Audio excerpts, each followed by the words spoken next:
Syarahan ini mempunyai dua tujuan utama. Pertama, untuk membincangkan amalan penilaian dalam sistem pendidikan kita, dan yang kedua untuk mencapai kesasamaan dalam amalan penilaian dalam sistem pendidikan. Kita lihat ada perbezaan antara sains fisika, pengukuran sains fisika dan juga sains insania. Untuk mengukur sesuatu objek fisika, biasa seperti meja, melibatkan ketinggian dan juga lebar, di mana menggunakan kayu ukur pembaris dan juga alat ukur tali ukur.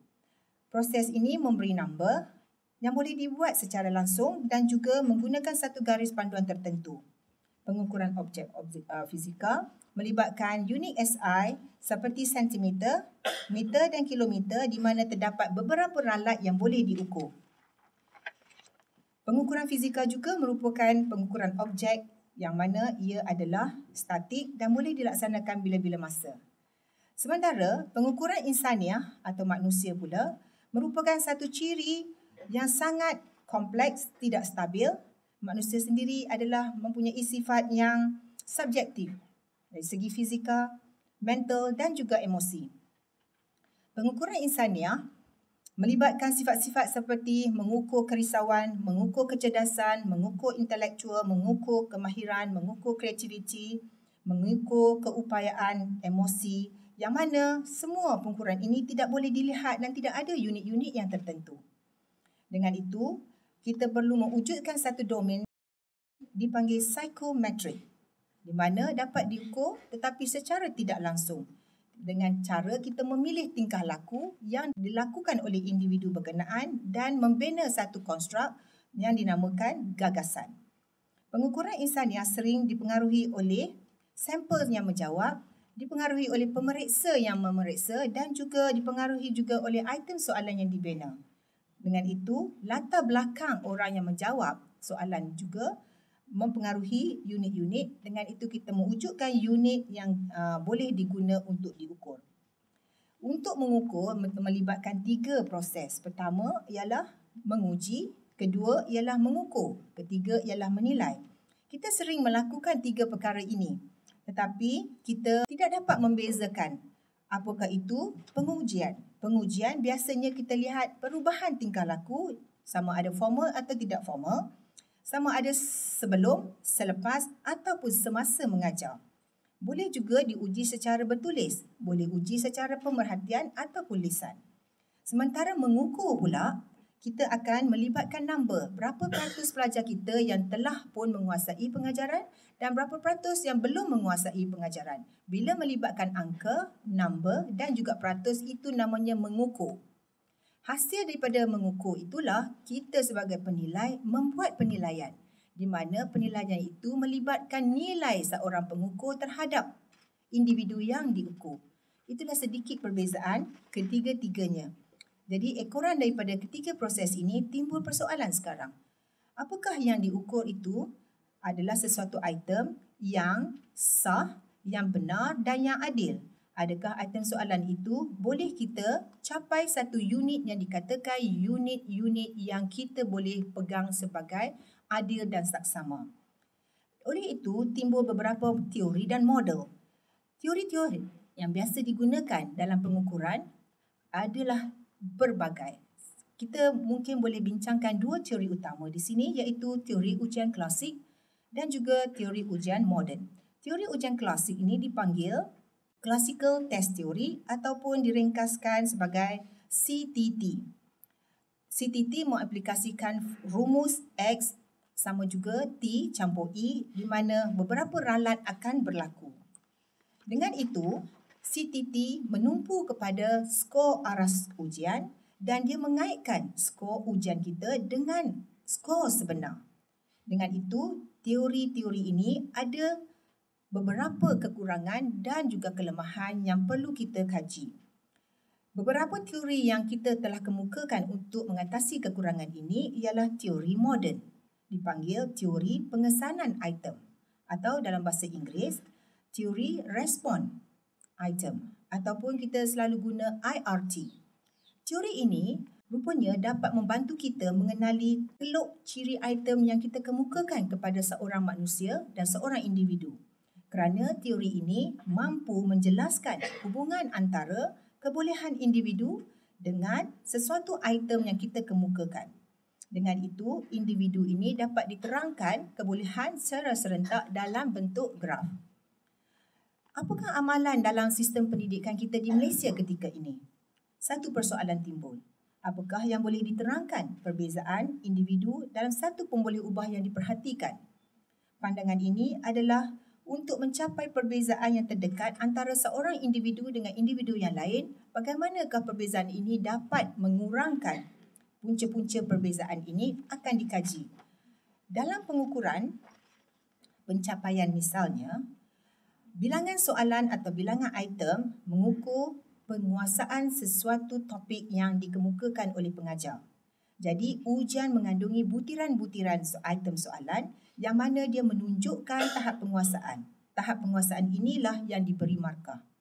Penilaian yang berasaskan laporan kuantitatif ataupun kualitatif dari pihak penilai boleh membantu pengajar itu membuat dasar, membuat perancangan di mana pendidikan akan menjadi lebih mantap. Apakah amalan peperiksaan sekarang yang diamalkan? Kita dapat gunakan dengan CTT yang diamalkan sekarang, iaitu teori klasikal. Teori ini menunjukkan bergantung kepada nilai item statistik dan juga nilai sampel yang heterogen, yang mana rendah daripada sampel homogen. Oleh itu, jika sampel tidak menggambarkan populasi, item statistik dan anggaran kebolehpercayaan yang diperolehi daripada sampel adalah terhad. Ini bermaksud teori klasikal CTT ini, kebolehpercayaan item boleh diperolehi, tetapi kebolehpercayaan individu yang menjawab item itu tidak diberi perhatian dalam teori klasik. Jadi, satu lagi kekurangan CTT. Amalan CTT ini juga tidak dapat melihat tekaan yang dilakukan oleh individu semasa menjawab sesuatu ujian. Dengan itu, beberapa kekurangan ini kita memerlukan satu alternatif untuk mengatasinya. Dengan itu, terutama dalam penilaian insaniah, kita memerlukan satu penilaian yang sangat jitu. Untuk itu, bagi mencapai kesaksamaan, model penilaian insaniah dikemukakan dan mempunyai 3 komponen yang dinilai. Pertama, komponen pengukuran dan penilaian yang mana melibatkan teori-teori pengukuran, teori penilaian, kesahan dan kebolehpercayaan. Sementara, komponen kedua psikometrik pula melibatkan kiraan analisis IRT dan juga model Raj yang mana merupakan teori untuk meluaskan pembangunan, pemilihan dan juga pembinaan item soalan. Dalam amalan IRT ini merupakan satu anjakan paradigma oleh kementerian. Dengan itu, kita menyarankan bahawa amalan IRT boleh menjadi satu amalan rutin di kalangan pengajar dan juga guru-guru di Malaysia. Teori ini juga digunakan secara meluas dalam pelbagai bidang. Contohnya, bidang psikologi, bidang pendidikan, kesihatan, perubatan, kejuruteraan, seni bina dan juga bidang sains. Komponen insaniah pula, yang ketiga ini, mengambil kira faktor latar belakang individu yang menjawab soalan. Kalau soalan ditanya, apakah yang anda lihat di Putrajaya dalam soalan itu, ini melibatkan satu item soalan yang melibatkan hanya pelajar-pelajar bandar sahaja yang mungkin dapat menjawabnya dengan betul. Tetapi ada sedikit kemungkinan pelajar-pelajar yang berlatar belakangkan lokasi luar bandar, yang berlokasi remote area, mereka akan menghadapi masalah. Dengan itu, kita katakan bahawa komponen insaniah perlu mengambil faktor gender, faktor bangsa, faktor sosio-status ekonomi dan juga faktor budaya. Jadi ketiga-tiga komponen ini perlu bagi mencapai kesaksamaan yang kita dituntut. Tuntutan ini juga bukan sahaja dalam amalan di sekolah atau di universiti, tetapi dituntut juga dalam ajaran Islam. Contoh seperti dalam surah Ar-Rahman 55 ayat 8 hingga 9 bermaksud bahawa supaya kita semua, kamu tidak melampaui batas dalam menjalankan keadilan. dan betullah cara menimbang itu dengan adil serta janganlah kamu mengurangi barang yang ditimbang. Dengan itu, kita mengingatkan penilai supaya berlaku saksama dalam membuat pertimbangan, iaitu keputusan hasil menguji, hasil mengukur dan penilaian hukuman yang kita beri itu mestilah adil untuk seterusnya. Untuk mencapai penilaian yang saksama, perlu menyediakan 3 perkara penting. Pertama ialah menganggarkan keupayaan individu yang tidak bergantung kepada sampel. Yang kedua, statistik item yang bebas daripada sampel. Dan yang ketiga, statistik sepadan dan ketepatan kepada item soalan. Ini bermaksud telah ditunjukkan dalam kajian Siti Rahaya 1998 dan juga kajian Hamilton 1989 yang menyatakan bahawa tidak kira berapa banyak item yang kita kemukakan kepada pelajar dan sifat statistik sesuatu item soalan itu serta keupayaan menganggar untuk setiap pelajar yang cenderung kepada keupayaan sebenar. Jadi dalam model rush teori moden ini, peruntukan ujian itu menentu ukurkan ujian yang bebas individu dan juga pengukuran individu itu adalah bebas item. Dengan itu, ada sedikit anggaran invariant terlibat dari teori IRT ini yang menyediakan satu kaedah baru bagi membandingkan individu dengan individu yang lain dalam satu ujian-ujian yang berbeza. Berdasarkan kepada hujah ini, kita dapati bahawa penggunaan CTT yang dilaksanakan atau digunakan, diamalkan di kementerian perlu beralih kepada satu amalan yang lebih jitu.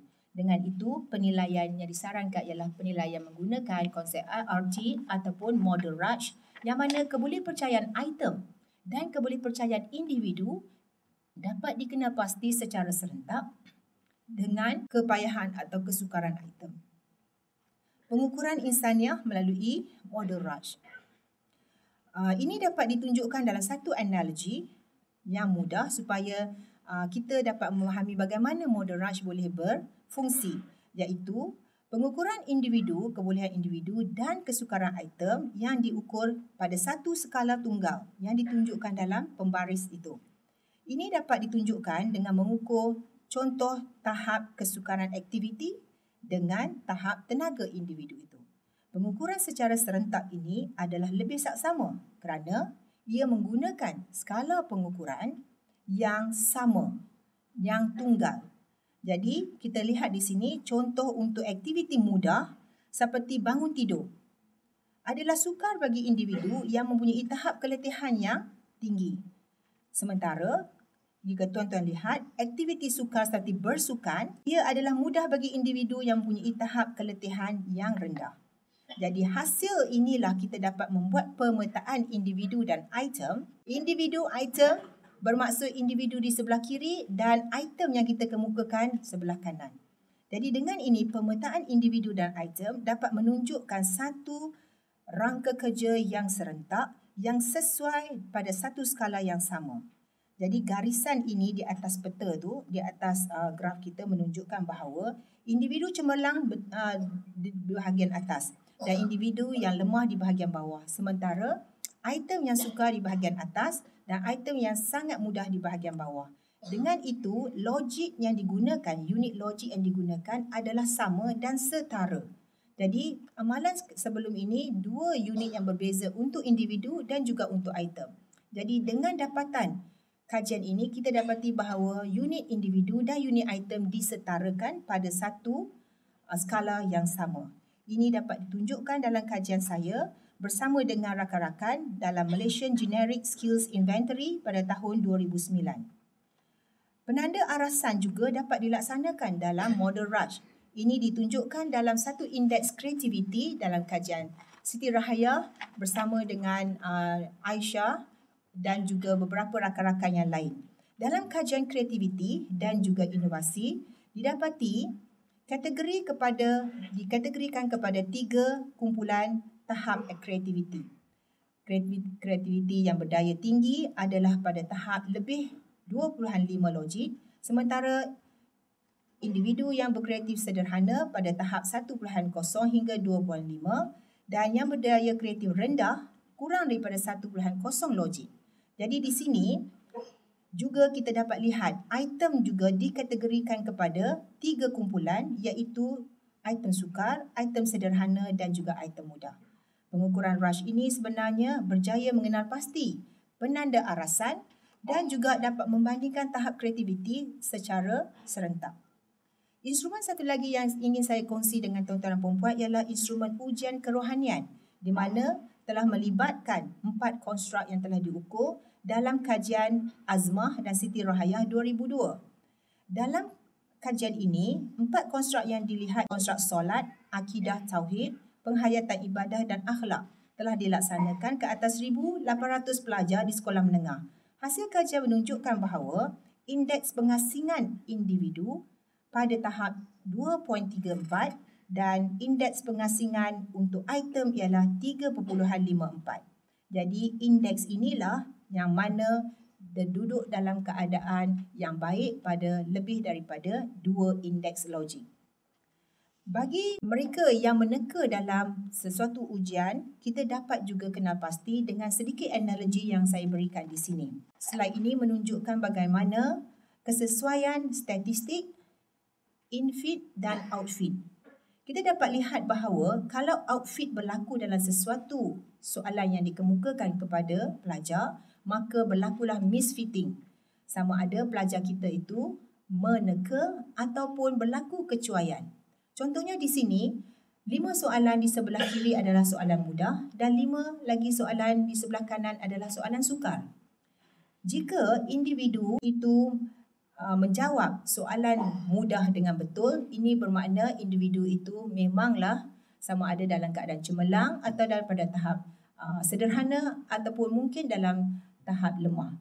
Jadi individu di sini saya tunjukkan, lihat individu yang kedua. Ia menjawab 8 soalan betul, di mana didapati soalan mudah betul dijawab. Ini bermakna individu telah melakukan kecuaian bagi soalan mudah. Jadi di sini kita katakan bahawa individu yang ketiga pula menjawab 5 soalan mudah dan 1 soalan sukar dengan betul. Jadi kita katakan individu ini adalah berpencapaian sederhana. Individu keempat dan juga kelima didapati telah meneka, di mana berlaku misfitting dan kedua-duanya ini menjawab betul bagi soalan sukar. Inilah yang dikatakan bahawa beberapa analogi untuk menerangkan dan dapat dilihat dengan menggunakan model Rush. Individu yang keenam pula kita dapati menjawab 2 soalan mudah dengan betul dan 8 soalan sukar dengan betul. Dan ini adalah individu yang lemah. Untuk melihat soalan yang memihak kepada gender, saya ingin berkongsi satu kajian yang dilaksanakan oleh Hamizah dan juga Siti Rahayah pada tahun 2002 dan 2003.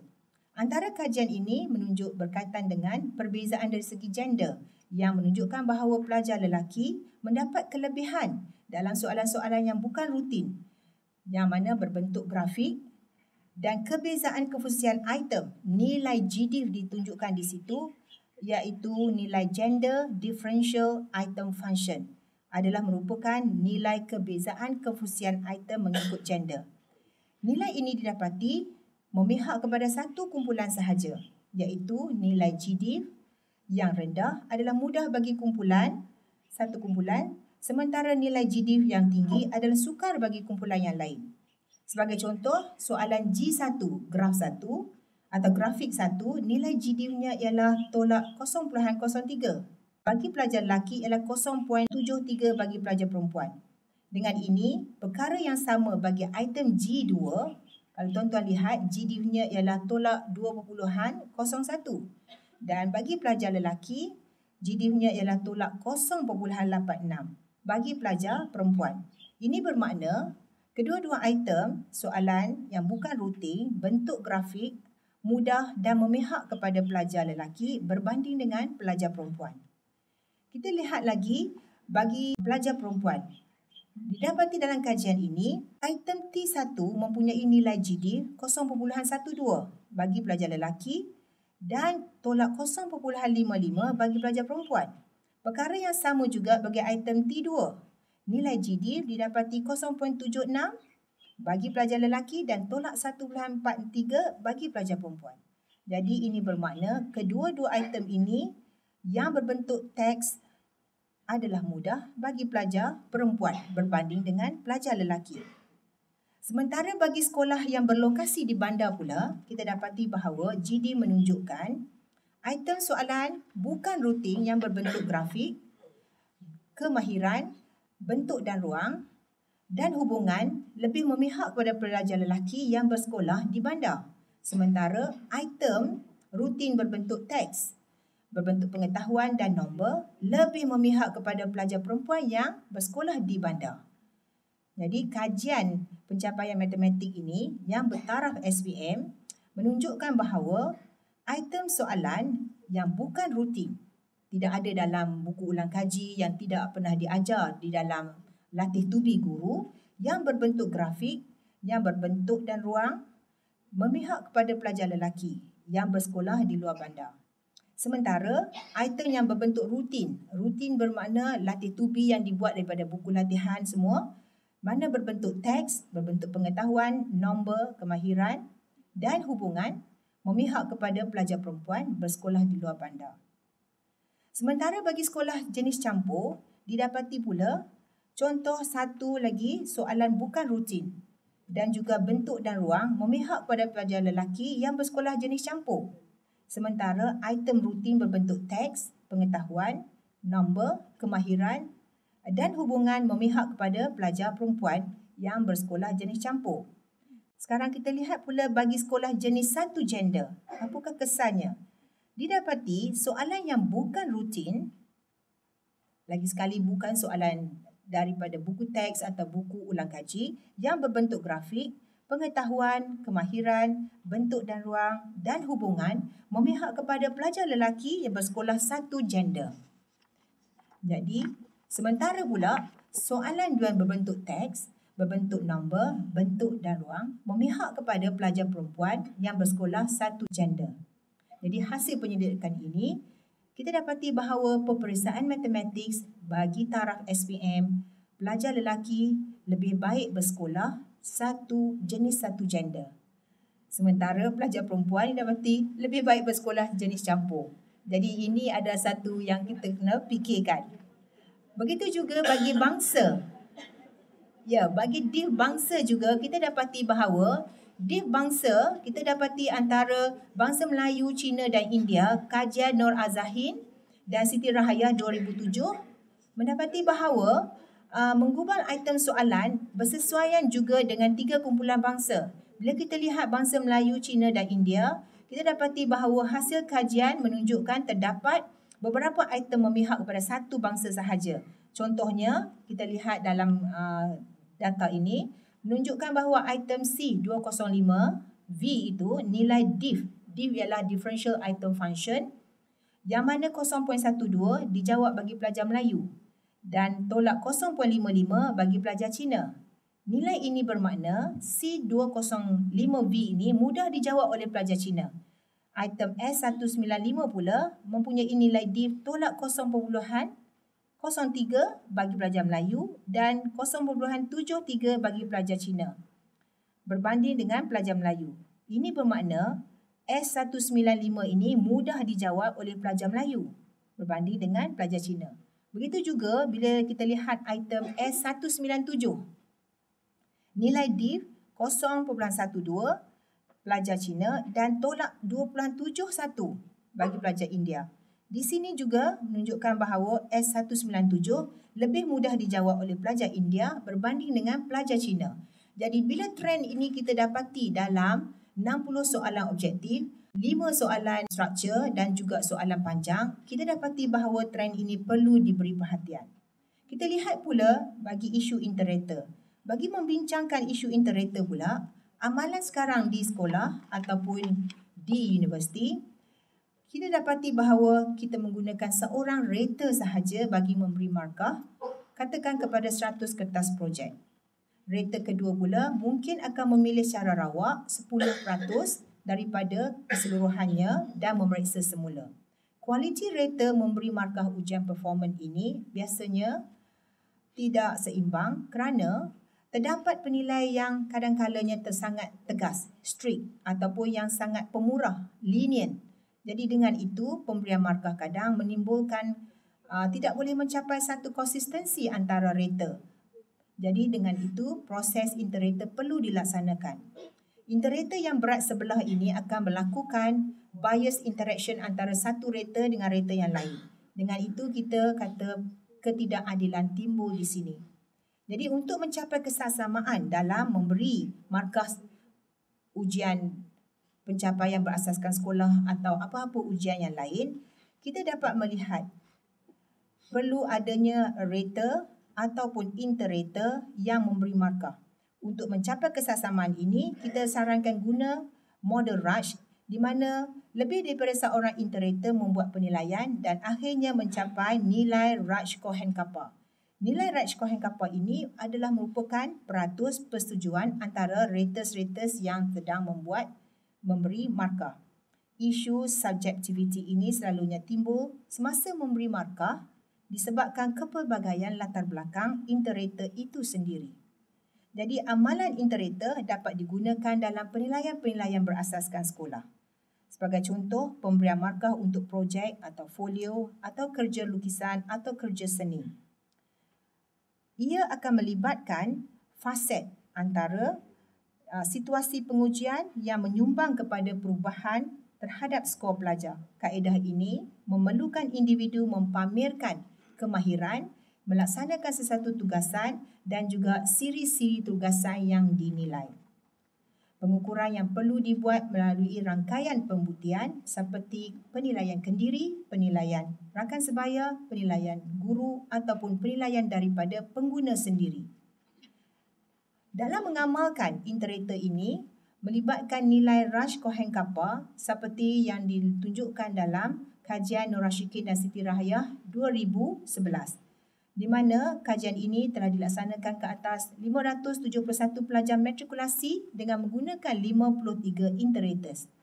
Inter-raters ini terdiri pada 20 inter-raters lelaki dan 33 raters perempuan, di mana setiap pelajar dinilai oleh 3 inter-raters untuk memerhati konstruk kemahiran generik. Hasil inter-raters mendapati bahawa 2% yang diukur, 1% pemerhatian dan satu lagi peratus jangkaan. Hasil kajian ini menunjukkan yang paling tinggi ialah konstruk berpasukan di mana nilai Cohen-Kappa 0.99. Sementara peratus pemerhatian dan peratus jangkaan paling rendah adalah bagi konstruk keusahawanan dengan nilai Raj-Cohen-Kappa 0.92. Apabila hasil penilaian kertas dan pensel ini dilaksanakan dengan baik, penilaian boleh berubah ke dalam satu ke atas satu lagi amalan di mana dinamakan penilaian yang melibatkan kebolehpercayaan item dan individu, maka penilaian dalam talian dimulakan. Penilaian dalam talian ini boleh diukur dengan pelbagai cara. Ada satu kaedah yang telah digunakan dalam penilaian multiple intelligence dan juga dibangunkan secara bertulis, kemudian dilaksanakan dalam cara atas talian digunakan seluruh negara. Dalam penilaian atas talian juga boleh mengenal pasti keupayaan dan kekuatan individu dengan menggunakan penilaian yang seperti yang dilaksanakan dalam website MyMika dan juga eMiles. Penilaian dalam talian boleh berbentuk Likert di mana pembangunan penilaian dalam talian yang skala ini digunakan secara Likert. Juga mampu mengukur kepintaran pelbagai menggunakan sistem eMiles. Sistem eMiles adalah menggabungkan ukuran kepintaran pelbagai dengan gaya pembelajaran. Semua jumlah skor skala Likert akan dipaparkan di akhir skrin eMiles secara automatik. Inilah dinamakan satu penilaian Likert yang dilaksanakan secara dalam talian. Ini satu contoh yang saya ingin berkongsi dan boleh dicapai oleh para pengguna dan kata laluan akan diberi untuk menjawab soalan eMiles. Sistem dalam talian juga mampu mengukur item-item partial credit. Maksud item partial credit ialah apabila pelajar atau pengguna menjawab menggunakan ayat dan menaip ayat di dalam satu situasi yang diminta memberi respon. Jadi dalam ujian e-miles ini, pengguna dikehendaki memberi respon dengan menaip jawapan di dalam skrin. Skor yang dikira automatik bagi jawapan yang sangat tepat mendapat 2, kurang tepat 1 dan tidak tepat 0. Jadi penilaian dalam talian juga telah mengambil faktor kesukaran item serta kebolehan individu pelajar. Sementara penilaian bagi item dichotomous pula dapat dilihat apabila ditunjukkan dengan menggunakan penyusunan gambar secara dalam talian. Jawapan bagi skala-skala dichotomous adalah skor 0 bagi susunan gambar yang tidak betul dan skor 1 bagi susunan gambar yang betul. Skrin yang berikutnya pula menunjukkan jumlah skor yang akan diperolehi setelah individu itu menjawab, di mana kesemua ujian-ujian ini dipaparkan dalam bentuk peratus secara carta bar. Seterusnya, jumlah skor multiple intelligence dan jumlah skor learning style dipaparkan dalam warna biru dan merah. Selepas itu, individu yang menduduki e-miles dapat mengenal pasti gaya pembelajaran yang bersesuaian dengan kecenderungan kecerdasan pelbagai individu tersebut. Untuk membincangkan era penilaian kini, di mana kita dapati bahawa bergerak ke arah penilaian holistik, di mana perlu kita mengambil kira faktor kemanusiaan. Contohnya pada tahun 2011, Kementerian Pelajaran Malaysia telah mengisytiharkan bahawa item soalan-soalan matematik perlu diperbanyakkan soalan-soalan berbentuk bukan rutin, di mana bentuknya seperti grafik yang mengimbangi soalan berbentuk rutin, seperti soalan teks dan soalan naratif. Ini selari dengan kajian Siti Rahayah dan Hanizah 2005 yang menunjukkan bahawa pencapaian pelajar perempuan lebih tinggi berbanding lelaki sejak kebelakangan 15 hingga 20 tahun ini. Didapati bahawa pelajar perempuan menjawab betul item soalan bentuk teks dan naratif. Trend ini telah dikesan menggunakan pendekatan moden, model Raj, yang mana mendapati ketidakadilan item soalan itu yang memihak kepada satu kumpulan sahaja. Adalah disarankan menggunakan model penilaian insaniah yang melibatkan 3 komponen, iaitu komponen pengukuran, psikometrik dan insaniah yang diaplikasikan dalam sistem penilaian pendidikan untuk mencapai ketelusan dan kesaksamaan. Dengan adanya kumpulan guru dan penggubah soalan yang mengetahui komponen psikometrik, menjadikan pengujian membantu dalam pengajaran. Bukan sebaliknya, pengajaran untuk menjawab ujian. Dengan itu, guru akan menukar teknik mengajar dan pedagogi mereka bersesuaian dengan tahap penguasaan pelajar. Trend ini, selepas peperiksaan, guru telah mampu menilai maklum balas dan menginterpretasi respon jawapan pelajar yang berkemungkinan meneka ataupun berlaku kecuaian. Pengetahuan tentang hasil penilaian formatif pula boleh membantu guru merancang pengajaran. Kini, guru perlu menghindar aktiviti pengajaran yang menekankan jawapan mengikut skema jawapan.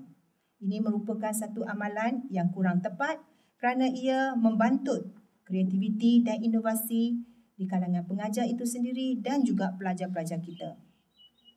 Perkembangan pendidikan telah mencapai satu tahap pembentukan individu yang seimbang, bukan sahaja mempunyai kemampuan akademik tetapi mampu mencungkil kewujudan nilai-nilai murni dan kemahiran generik. Analisis yang adil dapat dihasilkan jika item soalan dapat mencungkil dan menyaring individu yang kreatif dan bukan individu yang mampu menghafal fakta. Item soalan yang tidak bias kepada semua kumpulan dapat meningkatkan kesahan, kebolehpercayaan, kebenaran dan keadilan. Sebagai penutup, penilaian pendidikan yang memberi tumpuan kepada item soalan telah wujud secara sedar sejak tahun 1950-an lagi. Jadi abad ke-20 ini telah menekankan kepada pengintegrasian ketiga-tiga komponen iaitu komponen pengukuran, komponen psikometrik dan insaniah. Dekad lepas telah memperlihatkan kemajuan signifikan dalam penyelidikan, pembangunan item soalan, peperiksaan dan instrumen kajian. Kini telah sampai masanya untuk kita mempertingkatkan jangkaan dalam penilaian yang tepat, adil dan saksama.